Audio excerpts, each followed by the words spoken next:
நண்பர்களே, யாரையாவது நம்ம கூப்பிடுறோம், ஒரு முறைக்கு 2 முறை அவங்க திரும்பல இல்லைன்னா பதில் சொல்லல அப்படின்னா உடனே நம்ம என்ன சொல்லுவோம்? ஏன்பா உனக்கு என்ன காது கேட்கலையா? எத்தனை முறை நான் கூப்பிடுறேன், நீ என்ன செவிடா அப்படின்னு சொல்லுவோம் இல்லையா? நம்மள நிறைய பேர் அடிக்கடி ரொம்ப ரொம்ப சாதாரணமா பயன்படுத்தக்கூடிய வார்த்தைகள் தான் இவை. ஆனா காது கேட்கறது அப்படின்றது சாதாரணமான ஒரு விஷயம் கிடையாதுங்க.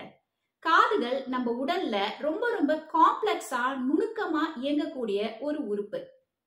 சாதாரணமா நம்மளுடைய காதுகள் நமக்கு சவுண்ட் கேட்கறதுக்கு உதவுறதுக்கு மட்டும் இல்லாம நம்ம உடலை நேரா இந்த புவியீர்ப்பு விசை கிராவிட்டியில மெயின்டைன் பண்ணி பேலன்ஸா இருக்கிறதுக்கும் உதவுது. இந்த வீடியோல நாம நம்மளுடைய காதுகளுடைய அமைப்பு எப்படி இருக்கு, அதுல என்னென்ன பாகங்கள் இருக்கு, அவை எப்படி வேலை செய்யுது, எப்படி நம்மளால ஒரு சத்தத்தை உணர முடியுது, அது மட்டும் இல்லாம காதுகள் எப்படி நம்மளுடைய உடலை பேலன்ஸ் பண்ணி ஸ்டேபிளா நிலையா இருக்கிறதுக்கு உதவுது, இது போன்ற பல்வேறு விதமான தகவல்களை அறிவியல் பூர்வமா விவரமா தெரிஞ்சுக்கலாம்.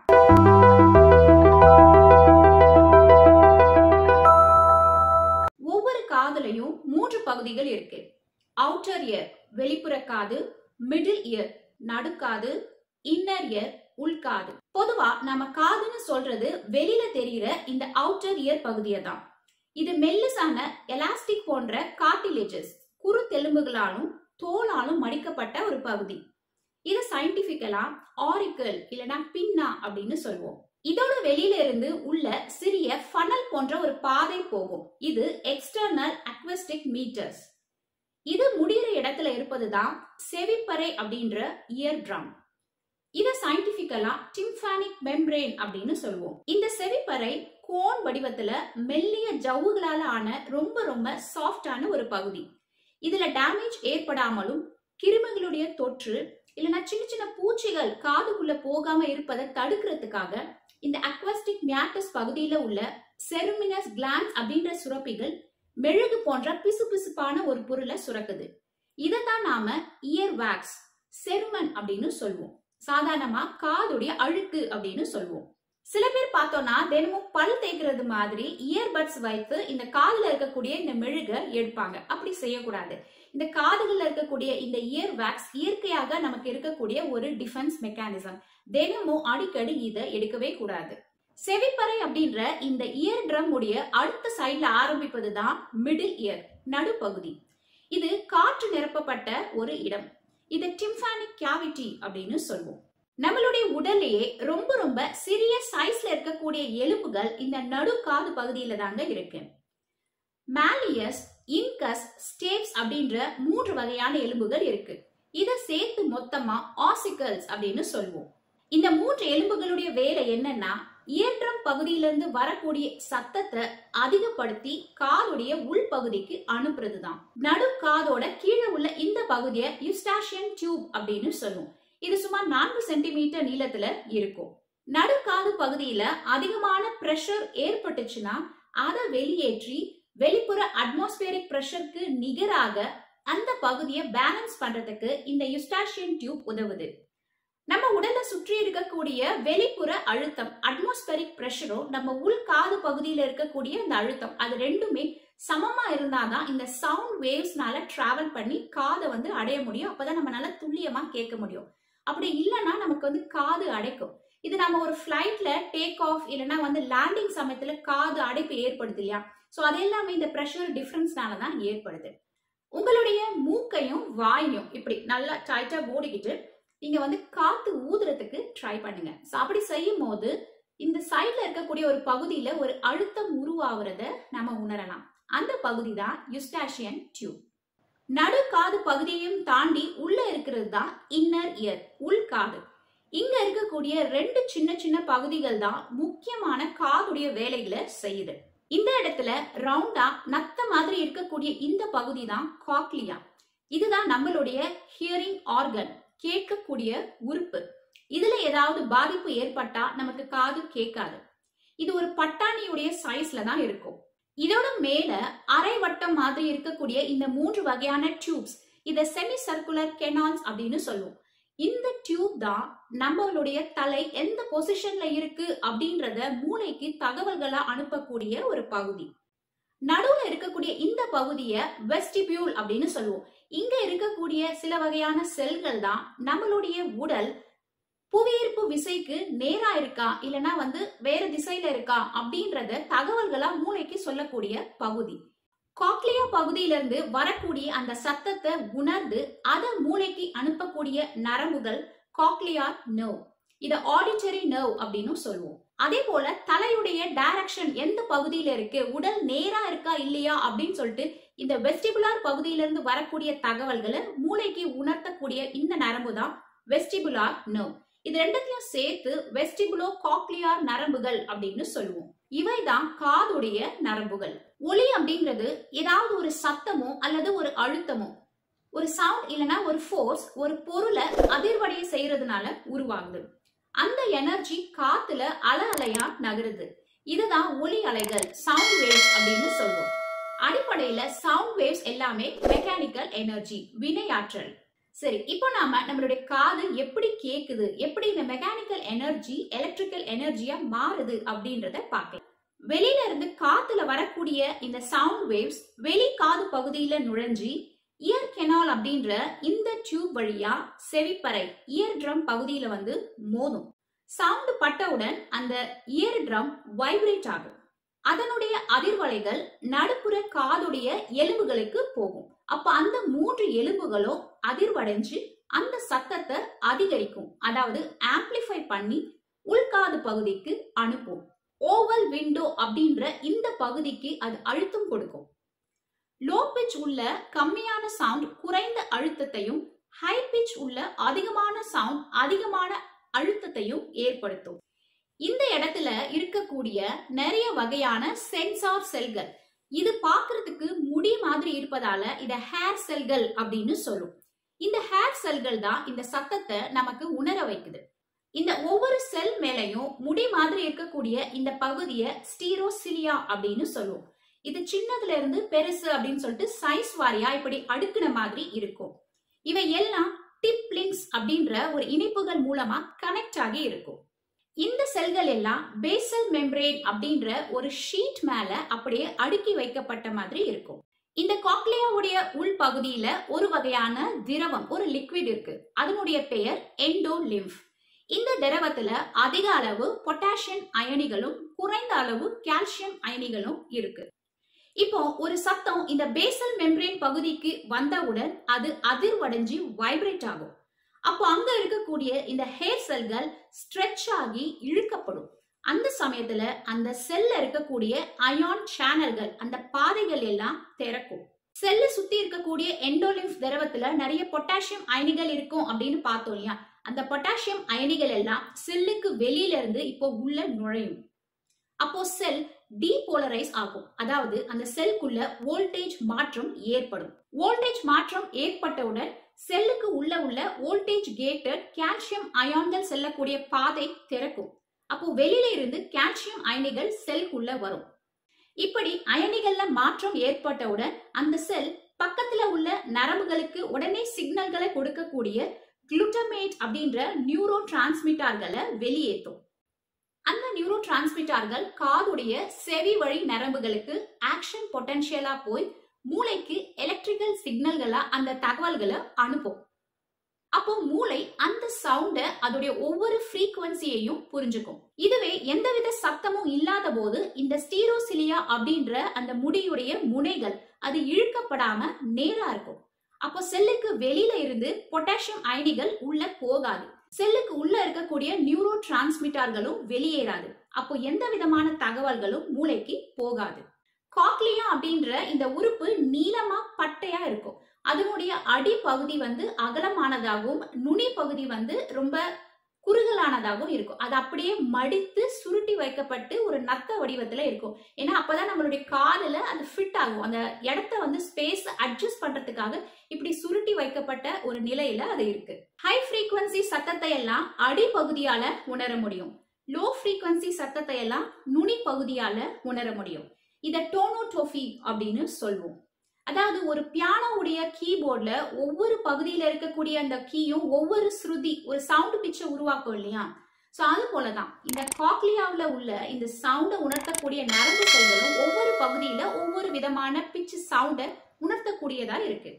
சோ மூளை ஒவ்வொரு சத்தத்தையும் கரெக்டா எந்த டைரக்ஷன்ல இருந்து வருது, அதாவது எந்த காது அனுப்புதோ அந்த காதுடைய ஆப்போசிட் டைரக்ஷன்ல இருக்கக்கூடிய மூளை வந்து வேலை செய்யும். இப்போ உதாரணத்துக்கு பாத்தீங்கன்னா நம்மளுடைய வலது பக்க காதுல இருந்து ஒரு சத்தம் வருது அப்படின்னா நம்மளுடைய இடது பக்க மூளைக்கு தான் அந்த தகவல் போகும்.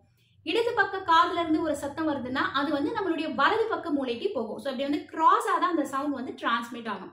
ஸோ இப்படிதான் நம்மளுடைய ஆடிட்டரி பாத்வே, இந்த மூளையில உணரக்கூடிய அந்த நரம்புகள் வந்து இருக்கு. நம்ம பிறக்கும் போது சுமார் 15,000ல இருந்து 16,000 அப்படின்ற எண்ணிக்கையில ஒவ்வொரு காதுலயும் இந்த ஹேர் செல்கள் வந்து இருக்கும். ஆனா நம்ம வளர வளர வயசாக இந்த ஹேர் செல்கள் அது செய்யக்கூடிய அந்த வேலையோ இல்லைன்னா அந்த செல்கள் வளர்ந்து அழிந்து போகும். அதனால நமக்கு வயசாக காது கேட்கக்கூடிய திறன் வந்து கொஞ்சம் கொஞ்சமா அதனாலதான் குறையுது.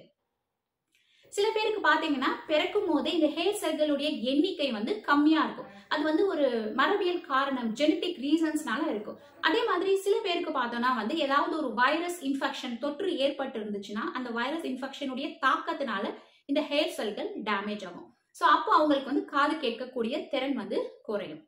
நீங்க எப்பயாவது யோசிச்சிருக்கீங்களா, ஏன் நமக்கு 2 கண்ணு, 2 காது, 2 மூக்கு துவாரங்கள், 2 கை, 2 கால் இருக்கு அப்படின்னு சொல்லிட்டு? ஏன்னா இவை எல்லா உணர்வு உறுப்புகள், சென்ஸ் ஆர்கன்ஸ், இவை எல்லாம் கொடுக்கக்கூடிய தகவல்கள், நம்மளை சுத்தி என்ன நடக்குது அப்படின்னு இது எல்லாம் கொடுக்கக்கூடிய தகவல்களை வைத்துதான் நம்மளுடைய மூளை கோஆர்டினேட் பண்ணி நம்ம உடலை ஸ்ட்ரெயிட்டா பேலன்ஸ் பண்ணி இருக்கிறதுக்கு உதவுது. உதாரணத்துக்கு பாத்தீங்கன்னா நம்ம நடந்துட்டு இருக்கோம், டக்குன்னு இப்படி ஸ்லிப் ஆறோ, உடம்பு வந்து சாயுது அப்படின்னா நம்ம உடனே நேரா நிக்கிறோம் இல்லையா? சோ அது எப்படி அப்படின்னா அதுல முக்கியமான ஒரு காரணம் நம்ம காதுல இருக்கக்கூடிய இந்த வெஸ்டிபுலார் ஆர்கன் அப்படின்ற பகுதி கொடுக்கக்கூடிய ஒரு தகவல் தான். அவைதான் நம்மளுடைய தலையுடைய பொசிஷன் நேரா இருக்கா, இல்லைன்னா நம்ம தலை வந்து சாயுதா திரும்புதா அப்படின்ற எல்லா சிக்னல்ஸையுமே உடனுக்குடன் மூளைக்கு கொடுக்கக்கூடிய ஒரு பகுதி. சோ அது எப்படி அப்படின்றத இப்ப நம்ம பார்க்கலாம். சோ முக்கியமா பாத்தீங்கன்னா இந்த பகுதி தான், இது வந்து நம்ம லாப்ரிந்த் அப்படின்னு சொல்லுவோம்.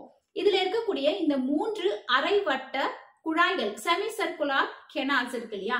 சோ இந்த குழாய்கள்ல எண்டோலிம்ப் அப்படின்ற ஒரு வகையான திரவம் இருக்கு. சோ அந்த குழாய் வந்து நம்ம எந்த டைரக்ஷன்ல திரும்புறோமோ அதற்கு ஏத்த மாதிரி அந்த எண்டோலிம்ப் அப்படின்ற திரவம் வந்து நகரும். முன் பக்கமா இருக்கக்கூடிய இந்த குழாய ஆன்டீரியர் டக்ட் அப்படின்னும், பக்கவாட்டுல இருக்கிறத லேட்ரல் டக்ட் அப்படின்னும், பின்பக்கமா இருக்கிறத போஸ்டீரியர் டக்ட் அப்படின்னு சொல்லுவோம்.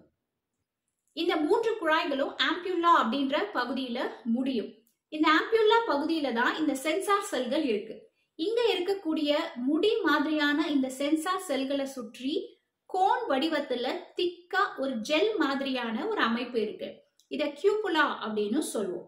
இப்படி இருக்கக்கூடிய இந்த பகுதியை சுற்றி தான் எண்டோலிம்ப் அப்படின்ற அந்த குழாயில இருக்கக்கூடிய திரவம் வந்து இருக்கு. இப்போ நம்மளுடைய தலைய இடது பக்கமா திருப்பும் போது இந்த டியூப்ல உள்ள எண்டோலிம்ப் அப்படின்ற அந்த திரவம் நகரும். சோ அந்த ஜெல் பகுதியை அந்த லிக்விட் வந்து அழுத்தும். அப்ப அங்க இருக்கக்கூடிய அந்த சென்சரி செல்களுடைய முடிகள், அந்த ஸ்டீரோசிலியா வந்து இழுக்கப்பட்டு பெண்ட் ஆகும். சோ நம்ம ஏற்கனவே பார்த்த மாதிரி தான் இந்த முடிகள் வந்து இழுக்கப்பட்டு பெண்ட் ஆகும்போது எந்த டைரக்ஷன்ல அது பெண்ட் ஆகுதோ அந்த சமயத்துல அந்த செல்கள் வந்து ஓபன் ஆகி நிறைய பொட்டாசியம் அயனிகள் வெளியில இருந்து செல்குள்ள போகும். அது நியூரோ டிரான்ஸ்மிட்டர்களை வெளியேற்றும். தலை எந்த சைட்ல திரும்புது அப்படின்ற தகவலை மூளைக்கு கொடுக்கும். நம்ம ஆமா அப்படின்னு சொல்லும் போது முன்புறம் பின்புறம் நம்மளுடைய தலையை ஆட்டுவோம் இல்லையா? சோ அப்போ ஆன்டீரியர் டக்ட் இந்த இடத்துல இருக்கக்கூடிய அந்த லிக்விட் மட்டும் நகரும். அதே மாதிரி நாம இல்ல அப்படின்னு சொல்லிட்டு தலையை ஆட்டுவோம் இல்லையா? சோ அந்த சமயத்துல லேட்ரல் டக்ட் அப்படின்ற இந்த பக்கவாட்டுல இருக்கக்கூடிய குழாயில இருக்கக்கூடிய திரவம் மட்டும் நகரும். இதே போல நம்ம தலைய ஷோல்டரோட 2 பக்கமும் இப்படி மூவ் பண்ணும்போது போஸ்டீரியர் கெனால் பகுதியில உள்ள அந்த பின்பக்க குழாயில உள்ள இந்த எண்டோலிம்ப் திரவம் நகரும். ஒரு டைரக்ஷன்ல நம்ம தலையை திருப்பும் போது மற்ற டைரக்ஷன்ல இருக்கக்கூடிய இந்த டியூப்ல எந்த விதமான அசைவு இருக்காது.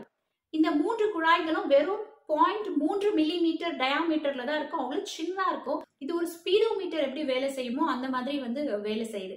சோ மூளை வந்து இந்த 3 டைரக்ஷன்ல இருந்து வரக்கூடிய அந்த எல்லா சிக்னலையும் ஒரு 3D ஸ்பேஸ்ல அதை அப்படியே கணிச்சு நம்மளுடைய தலை மூவ்மெண்ட் எப்படி இருக்கு, அதற்கு நிகரா நம்மளுடைய கை காலை எப்படி அசைக்கணும், நம்மளுடைய கண் பார்வையை வந்து எப்படி பேலன்ஸ் பண்ணணும், உடலை எப்படி பேலன்ஸ் பண்ணணும் அப்படின்ற மற்ற சிக்னல்ஸ் எல்லாமே வந்து மூளை இந்த உறுப்புகளுக்கு எல்லாமே வந்து கொடுக்குது.